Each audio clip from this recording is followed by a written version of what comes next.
Hello आशा करुछि आपण समस्ते भलरे थिबे। आजिर आम विषय बहुत गंभीर आउ बहुत गुरुत्वपूर्ण। किछि दिन पूर्वे आमे स्वाधीनता दिवस पालन कलु किंतु सतरे कहिबाकू गले आमे कोन सतरे स्वाधीन? खास करी महिला माने सबु बापा मा दिने ना दिने तो निश्चय भाबिथिबे जे तांको पिला माने बड़ हेले डॉक्टर बा इंजीनियर हेबे। हन ना सेहीपरि कोलकाता सहर रे जने माँ बापा निज झियो को डॉक्टर बनाइबारे सफल हेइथिले। तांको झियो लक्ष लक्ष पिलांको सह कॉम्पिटिशन करी एमबीबीएस पास करी पुणी परीक्षा जहाँ सबु देई पास करी जने second year post graduate trainee भाबे आरजीकर मेडिकल कॉलेज रे काम करुथिले। तांको जीवन ठीकठाक चालुथिला, बापा मांको सह कॉन्टाक्ट रे थिले। से डॉक्टर हेबा पाई निज कर्तव्य भाबे रोगींको सेवा करुथिले। ये तो केते भलो कथा ना। से महिला डॉक्टरंकर बापा मा तांको उपरे गर्वित थिबे, समाज रे तांको केते सम्मान मिलुथिबो। हन ना? ना, उत्तर होउछि ना। बरं से महिला जनंकु हेबाकू पड़िला रेप भली जघन्य अपराधर शिकार। ए कहानी होउछि कोलकाता सरकारी शिक्षण हॉस्पिटल रे मिलिथिबा जने 31 वर्षीय महिला डॉक्टरंकर। तांको मृतदेह अगस्ट 9 रे मिलिथिला। तो चालंतु मुन एबे आपणमानंकु ए पूरा घटना जहाँ ए पर्यंत सामनाकू आसीछि से सबुकू बुझाइबाकू चेष्टा करिबी। से महिला डॉक्टरंको नाम मुन ए भिडियो रे कहि पारिबिनी कारण एपरि संगीन केस रे भिक्टिमंको नाम नेबा अनुचित। तो ए आरजीकर मेडिकल कॉलेज आखपाखरे मध्य किछि मेडिकल कॉलेज रहिअछि। आउ अन्य काहाठारू भी अधिक ए पूरा घटना विषय रे जणाछि एठी थिबा स्टूडेंट बा सेठिका लोकमानंकु। सेहीपरि ये एक भिडियो जेउठिरे कि ए महिला निजकू सेहीपरि गोटे आखपाख कॉलेजर स्टूडेंट बोली कहिसंती। ए पूरा घटना एते संगीन जे ए मामला रे सबु सेठिका डॉक्टर माने जोग देइछंती। बहुत चाट मेसेज प्रमाण सबु स्टूडेंट माने निज निज भितरे शेयर करुछंती। सेहीपरि कुहा जाउछि जे से महिला डॉक्टर जनंको 36 घंटार ड्यूटी थिला। जो माने जानी नाहांती सेमानंकु मु कहि दिए कि डॉक्टर मानंकु एमिति ही निज कामरे दिनराति हॉस्पिटल रे ही 24 घंटा लोकंको सेवा करिबाकू पड़िथाए, राति अनिद्रा हेई। तो से महिला डॉक्टर भी निज 36 घंटार ड्यूटी सारी से निज मां को कॉल करी कहिले कि मुन ठीक अछि, तमे अचिंतारे सोई जाओ, मुन एबे राउंड रे जिबी। एठी राउंड माने रोगींकु चेक करिबाकू कुहा जाए। ए सबु परे तांकु राति 2टारे समय मिलिला डिनर करिबार निज जूनियर मानंको सह। तापरे तांकु हुए तो समय मिलिला तो से गले सेमिनार रूमकू टिके रेस्ट करिबा पाई। एठी मु कहि रखे कि मोस्ट सरकारी हॉस्पिटल रे दिनराति काम करुथिबा डॉक्टर मानंको आराम पाई रूम न थाए, तेनु सेमानंकु निजे ही निज पाई जागा खोजी निज निद पूरा करिबाकू पड़िथाए। सेमिति ही से महिला डॉक्टर जनंको किछि रेस्ट पाई सेमिनार को जाइथिले। सेठी किछि बेड थिला। आउ ता पर दिन मिलिथिला तांको मृतदेह। तांकु प्रथमे किए देखिले से कथा एबे कुहा जाइनी। एठारे से कि अवस्थारे थिले से कथा मु एठी कहि पारिबिनी कारण ए कथा एते जघन्य जे पार्टीरे कहिबा योग्य भी नुहे। किंतु मु अन्य डॉक्टर माने जो माने ए विषय रे डिटेल रे कहिसंती तांको मुहरु निश्चय आपणंकु से महिलांको दयनीय अवस्था कहिबी। In the morning, her semi-nude dead body with multiple wounds was found in the seminar hall where she went. And the authorities had the guts to call the parents and tell them that this girl had committed suicide. Even a blind man could see that this was not suicide. After 3 hours, the parents stood outside the seminar hall where their girl struggled the night before. But they were denied entry. After much request, when they finally saw her, this is how they described her. हाथ जोड़ती रही माँ बाप, हाथ जोड़ते रहे, हमें एक बार दिखाओ, हमारी बच्ची का मुंह एक बार दिखाओ। हमको नहीं दिखाया गया। 3 घंटे तक खड़े रहने के बाद ये दोनों हस्बैंड वाइफ अंदर जाते हैं सेमिनार रूम में और ये पापा फोटो खींच के लाके मुझे दिखाते हैं। शरीर में कोई कपड़ा नहीं था, पैर दोनों राइट एंगल में मिला गया। राइट एंगल में एक पांव बेड के इस तरफ, एक पांव बेड के इस तरफ मिला गया। जब तक पेल्विक गर्डल नहीं टूटता है, इस तरह 2 पांव को नहीं चीरा जा सकता है। चश्मे को कूटा गया जिसके वजह से आंखों से खून निकल गया, दबाकर मारा गया। ये पूरा पोस्टमार्टम रिपोर्ट में वायरल हुआ है, आप लोग कृपया देखिए। The autopsy was conducted and the details of the autopsy will shock you.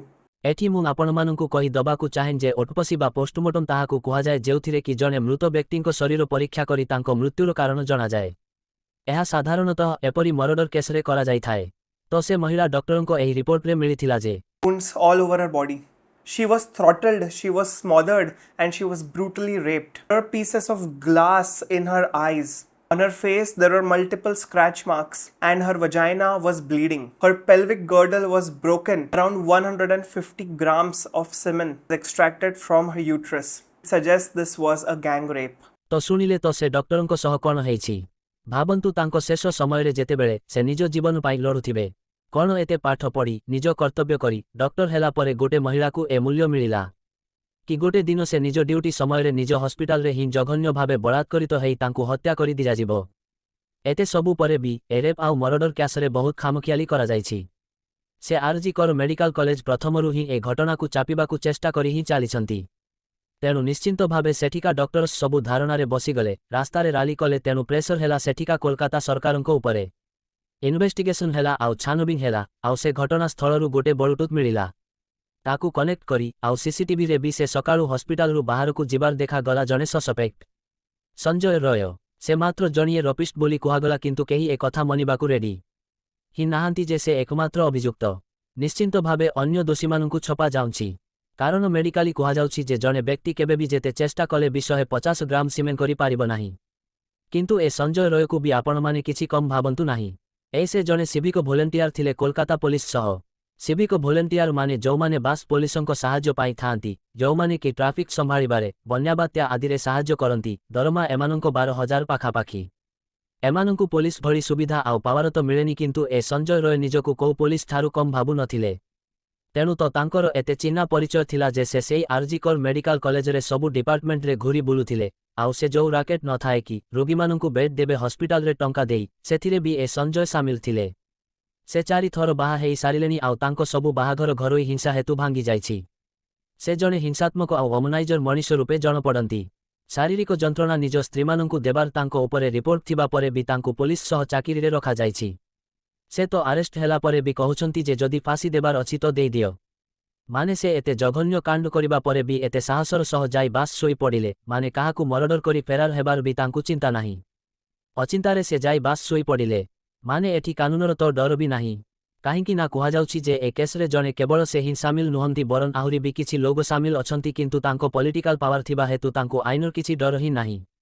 जेमिति investigation बेले जेतेबेले से आरजी कर मेडिकल कॉलेजर प्रिंसिपालंकु जेतेबेले निज स्टूडेंट मानंको सुरक्षा विषय रे पचरा गला, सेतेबेले से बिना किछि करी बास ट्रांसफर हेगले। आउ आश्चर्यर कथा तो तांकु एते शीघ्र आउ गोटे कॉलेजर प्रिंसिपाल करी दिजागला। एथिरु जना जाय जे ए प्रिंसिपाल संदीप घोषंकर भी निश्चय किछि पॉलिटिकल संपर्क अछि। से तो भल हेला जे सेठाक स्टूडेंट माने ए भली लोककु प्रिंसिपाल मानिलेनी। आउ ए हॉस्पिटल बाला भी किछि कम नुहं काहाठारु भी। सेमिनार हॉल रे थिबा सबु प्रमाण नष्ट करी देबा पाई नुआ बहाना करी रेनोवेशन नामरे ता आखपाख कांथकु भांगिबाकु लागिथिले। आउ पुलिस भी सेठी बास बसी देखुथिले। से तो जेतेबेले लोकंकु सोर शब्द हेला सेतेबेले सेमाने आसी एसबुर वीडियो बनेई रोकिले। माने एमिति भावे गोटे ब्रुटाल रेप आउ मर्डर को छपा जाउछि, आउ पुलिस प्रशासन भी ए परि जघन्य कामरे सेमानंको साथ दउछंती। आउ मुन जेतेबेले ए केस विषय रे स्टडी करुथिली, सेतेबेले मोते गोटे अन्य एक वीडियो तळे ए कमेंट मिलिथिला। एमितिरे तो एइटा इंग्लिश रे, किंतु मु आपणमानंकु ओडिया रे ट्रांसलेट करी कहिबी। मुख्य अभियुक्त हेले गोटे राजनैतिक नेता सोमेन महापात्रंको पुओ, आउ से पुओ एबे फेरार अछंती। आउ अन्य एनुटनंको जेमिति कि आरसेन, गुलाम, शाहबाज ओ अधिक लोक जाहांको नाम एपर्यंत प्रकाशित होई नाही, ए समस्ते संदेहजनित। एमाने सेक्स आउ ड्रग राकेट चलौथिले ए आरजी कार मेडिकल कॉलेज रे। प्रिंसिपाल संदीप घोष एही राकेट विषय रे जानिथिले एवं एही लोकमानंकु सुरक्षा करिबाकु तांकर सर्वाधिक चेष्टा थिला। से तृणमूल कांग्रेस टीएमसी सहित खूब भल संपर्क रखिथांती एवं से तांको सुरक्षा तळे रहिछंती। से निज इस्तफा देले मध्य ताहा ग्रहण करा जाई नथिला एवं से एक अन्य प्रतिष्ठित चिकित्सा विद्यालयकु प्रिंसिपाल भाबरे स्थानांतर करा जाइछंती। आसंताकाली मामलाटी सीबीआई को हस्तांतर कराजिबाकु थिला, किंतु देखना सेमाने चेस्ट विभाग रे रेनोवेशन काम आरंभ करिछंती, जहा अपराध घटनास्थलरु केवल 5 मीटर दूर रे अछि। लीक होइथिबा चार्ट अनुसारे सीनियर माने जानिथिले जे सेई रातिरे एही घटना घटिबाकु थिला। एकथा सबु ऑफिशियली कुहा जायनी, किंतु सबु फैक्ट को आखिरे रखी मुन तो एसबुकु सत माने। तो जदि आपण माने भी से महिला डॉक्टरंको पाई न्याय प्रार्थना करंती, ए समस्तन दोषीमानंको पाई दंड चाहंती, तेबे निश्चय तांको पाई प्रेयर करिवे आउ ए वीडियो को निश्चय समस्तंको सह शेयर करिवे। लाइक आउ से डॉक्टरंको पाई कमेंट रे आरआईपी इन पीस लेखि जिवे। आउ गोटे शेष कथा, ए वीडियो देखुथिला मो ओडिसावासी मानंकु मु कहिबाकु चाहे जे कि देखिले तो एते पाठ पढ़ी डॉक्टर हेला परे भी तार फल कोन हेला। तेणु ए डॉक्टर इंजीनियर ए सबु हेले भी किछि बड़ कथा नुहे। सबुठु बड़ कथा हेला आमे निज सुरक्षा जेमिति निजे करि पारुथिबा दरकार, कारण तम सुरक्षा पाई तम छड़ा आउ केही भाबिबेनी। सेमिति ही मु ओडिसा रे बाहरे रहुथिबा स्टूडेंट बा लोकमानंकु निज सुरक्षा प्रति ध्यान देबाकु कहिबी। आजि पाई एतिकी देखा हबो नेक्स्ट वीडियो रे।